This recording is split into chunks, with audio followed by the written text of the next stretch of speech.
Hey everyone, welcome to CLAT point and let's start आज का the Hindu news discussion. देखिए, आगे बढ़ने से पहले if you are preparing for CLAT AILET NL SET तो एक बार डिस्क्रिप्शन से जाके आप हमारी ऐप या वेबसाइट का लिंक ओपन करके विजिट कर सकते हैं।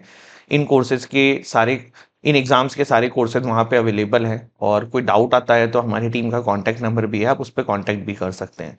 देखिए, आगे बढ़ने से पहले मैं आपको एक स्टोरी शेयर करना चाहता हूँ, फिर हम आगे बढ़ेंगे। देखिए, एक बार ना एक शेर था, तो वो अपने जो उसके राज्य में जितने भी लोग थे, जितने भी जानवर थे, उनसे ऐसे ही पूछने लगा कि यार, क्या मैं अच्छा स्मेल करता हूँ, बुरा स्मेल करता हूँ? तो सबसे पहले जो है वो एक भालू के पास गया, बियर के पास गया और उससे पूछा कि भैया, मैं कैसा स्मेल कर रहा हूँ? तो बेयर ने बोला कि नहीं यार, तुम बेकार स्मेल कर रहे हो। तो उसने फिर गुस्से में आके बेयर को मार दिया। उसके बाद वो बंदर के पास गया, तो बंदर से भी उसने सेम चीज़ पूछी, तो बंदर ने कहा कि ठीक है, आप इतना नहीं स्मेल कर रहे, लेकिन थोड़ा बहुत कर रहे हैं। तो उसको फिर गुस्सा आया, उसने बंदर को भी मार दिया। देन ही वेंट टू लोमड़ी, फॉक्स। तो फॉक्स से उसने जब ये चीज़ पूछी, तो फॉक्स ने उसको जवाब दिया कि एक्चुअली मेरी नाक बंद है, तो मैं स्मेल ही नहीं कर पा रही हूँ। और फिर उसने फॉक्स को छोड़ दिया और चला गया। बेसिकली यहाँ पे आपने क्या देखा कि जिसने दूसरों के काम में टांग अड़ाया ना, उसकी खराब हो गई हालत। और जो अपने काम से मतलब रखा है वो अच्छा किया है। तो यही एज ए स्टूडेंट भी आपको समझना है कि हमें ना अपने ऊपर ध्यान देना है, व्हाट वी कैन डू। हमें ज़्यादा दूसरों से लेना देना नहीं है कि सर उसके नंबर क्यों आ रहे हैं या उसके क्यों हो रहे हैं।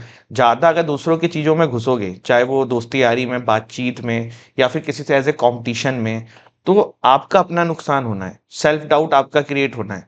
तो इंस्टेड ऑफ किसी और के मामलों में घुसने का, आप अपने पे फोकस करिए, अपने ऊपर एफर्ट डालिए और ज़्यादा किसी और से मतलब मत रखिए। जैसे वो घोड़ा होता है ना, उसके दोनों आँखों की तरफ वो लगा दिया जाता है, कि आपका अपना टारगेट है, आप उस पे काम करिए। तो ये चीज़ ध्यान रखिएगा, ठीक? चलिए, शुरू करते हैं। सबसे पहले देखिए, फ्रंट पेज पे आज का जो पहला न्यूज़ है, that is regarding slush and water seepage hinder rescue operation. Again this is not for your exam, just ऐसे है, ठीक है? देन यहाँ पे है कि Delhi lost 2000 crore due to excise policy, CAG का ऐसा कहना है। तो ये सब देखिए देश दुनिया वाली न्यूज़ है, एग्जाम के पर्सपेक्टिव से नहीं है। Then this is Sajjan Kumar gets life term in 1984 riot case. इसमें इनका बहुत ज़्यादा नाम था कि इनका काफ़ी बड़ा रोल रहा है, तो उसमें इनको अभी ये सज़ा मिल गई है। Supreme court reinstate Bihar MLC Sunil Kumar. तो this is again a news. Then supreme court reserve verdict on whether Assam followed norms for police encounter. अब ये आएगा तो इसको डिटेल में देख लेंगे, है ना? अभी तो ये आया नहीं है। देन रीजनल न्यूज़ तो वैसे भी आपको इतना देखने की ज़रूरत नहीं है, आप आगे बढ़ सकते हैं। क्योंकि रीजनल में जैसे हमने अभी ये दिल्ली का खुला हुआ है न्यूज़पेपर, तो दिल्ली का है। अगर आप किसी और स्टेट में बैठे होंगे तो उस स्टेट का होगा।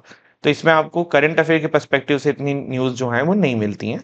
ये एक इसका पर्सपेक्टिव है, ध्यान रखिएगा। Kerala multiple murder motive still unclear, police continue to search for clues. ठीक है, कोई इतना वो नहीं है यहाँ पे।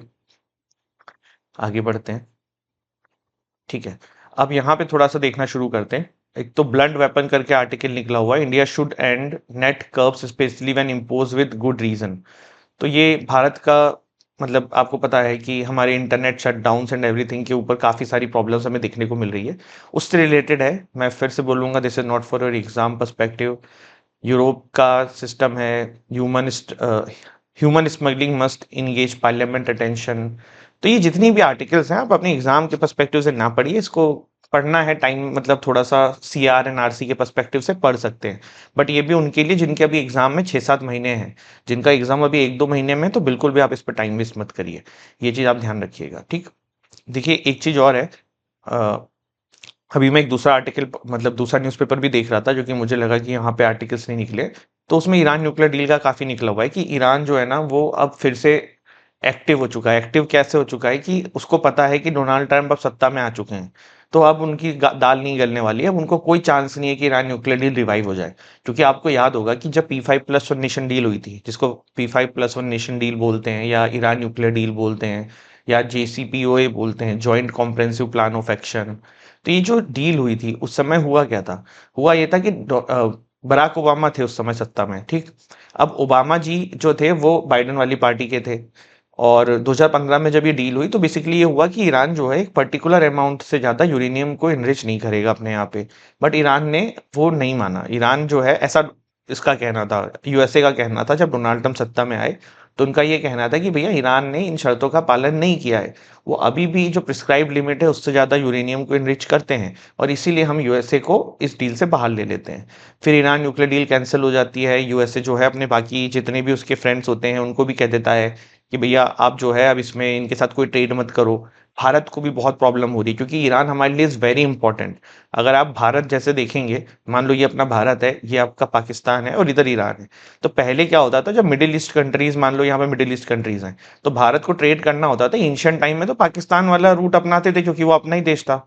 बट अब क्योंकि पाकिस्तान से हमारी डिपेंडेंसी बिल्कुल जीरो है, तो हम अब ईरान जाते हैं बाय पोर्ट, फिर ईरान से बाय रोड हम मिडिल ईस्टर्न कंट्रीज में अपना सारा इंपोर्ट एक्सपोर्ट जो भी चीजें हैं वो करते हैं।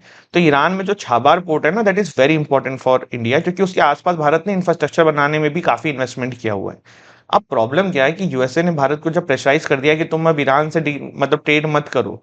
देयर वाज अ टाइम जब भारत सेकंड नंबर पे सबसे हाईएस्ट क्रूड ऑयल इंपोर्ट करता था ईरान से, बट अब वो फिफ्थ सिक्स्थ पे हो चुका है और यूएसए के कहने पे धीरे धीरे और कम ही करना पड़ेगा। लेकिन अब आप किसी कंट्री के साथ के रिलेशन खराब होंगे तो क्या वो कंट्री आपको उसके पोर्ट पे चीजें इजीली एक्सेस करने देगी, सारी चीजें? तो बहुत इंडिया के लिए Iran is very important and this is an issue कि कैसे इसको बीच में किया जाएगा, क्योंकि अब बाइडेन चले गए हैं, डोनाल्ड ट्रंप फिर से आ गए हैं।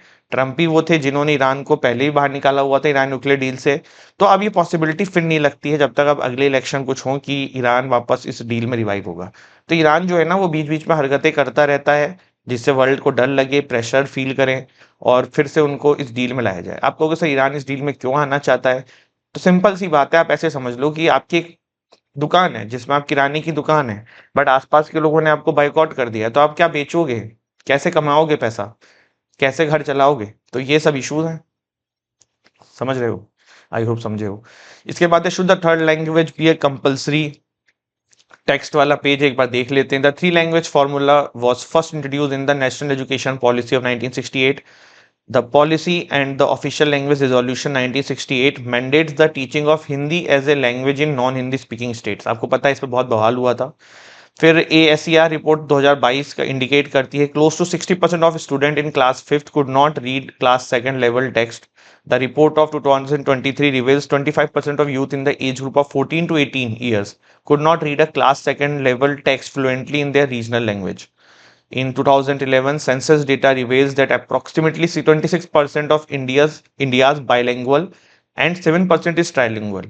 The corresponding figure for urban areas are 44% and 15% as against 22% and 5% for rural areas. तो देखो these are data। अगर मैं ये स्पेसिफिकली फॉर एनएलसेट स्टूडेंट कह रहा हूँ, आप कुछ डेटा इसमें से याद कर सकते हो फॉर योर एग्जाम। बाकी तो इतना कुछ इसमें एग्जाम पर्सपेक्टिव से है नहीं। बिल्कुल ये थ्री लैंग्वेज फार्मूला और ये सब करके बहुत कंट्रोवर्सीज हुई हैं पहले, तो वो एक अलग इशू है, बट इसमें आपके काम की चीज जितनी थी मैंने बता दी। क्लैट वालों के लिए तो उसमें कुछ भी नहीं है। इसके बाद पढ़ो, लेकिन मैं क्लैट वाले क्योंकि आपका पेपर दिसंबर में है, आप लोग तो सारे आर्टिकल्स पढ़ो, आपकी इंग्लिश इंप्रूव होगी, आपकी आरसी इंप्रूव होगी, आपकी सीआर इंप्रूव होगी, और that is a very good thing ना। तो वो चीज है। फिर है bill on simultaneous polls will fail legal challenge former CJI tells house panel. देखो हमने ये बिल के बारे में पढ़ा हुआ है, लेकिन साइमल्टेनियस पोल्स क्यों नीडेड है थोड़ा सा इसके बारे में देख लेते हैं।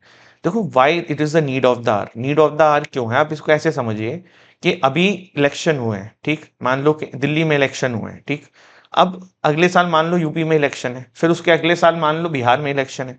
तो पॉलिटिकल पार्टीज जो हैं वो हर साल इलेक्शन लड़ने में ही पूरा फोकस करती रहेंगी, वो डेवलपमेंट पे इतना ध्यान नहीं दे पाएंगे, क्योंकि उनको पता है कि अगर हमने कुछ कुछ ऐसे कठिन कदम उठाए तो हमें स्टेट इलेक्शन हार सकते हैं या वो हार सकते हैं।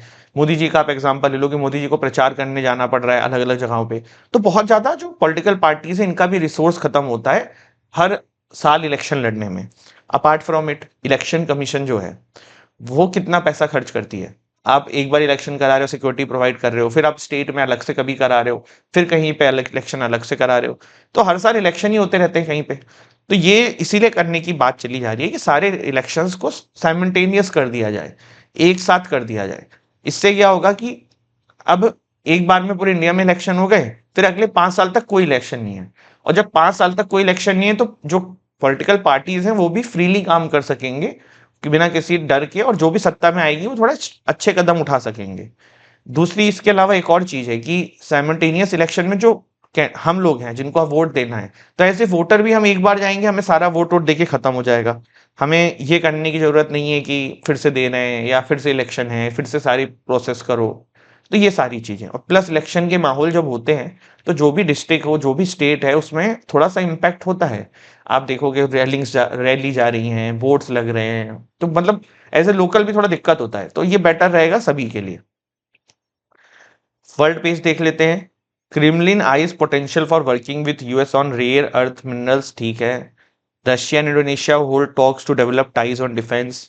Syria leader vows state monopoly on weapons at post Assad meeting. Bangladesh and Pakistan begin direct trade with import of rice. बिल्कुल ये सब काम का नहीं है। UK to increase defence spending to 2.5% of GDP, ठीक है। Bangladesh will fall apart if the police and armed force are undermined, army chief, ठीक है। तो दिस इज इट, ये था हमारा आज का सेशन एंड आई होप आपको अच्छा लगा हो। And thank you so much for listening, don't forget to subscribe us. जय हिंद, जय भारत।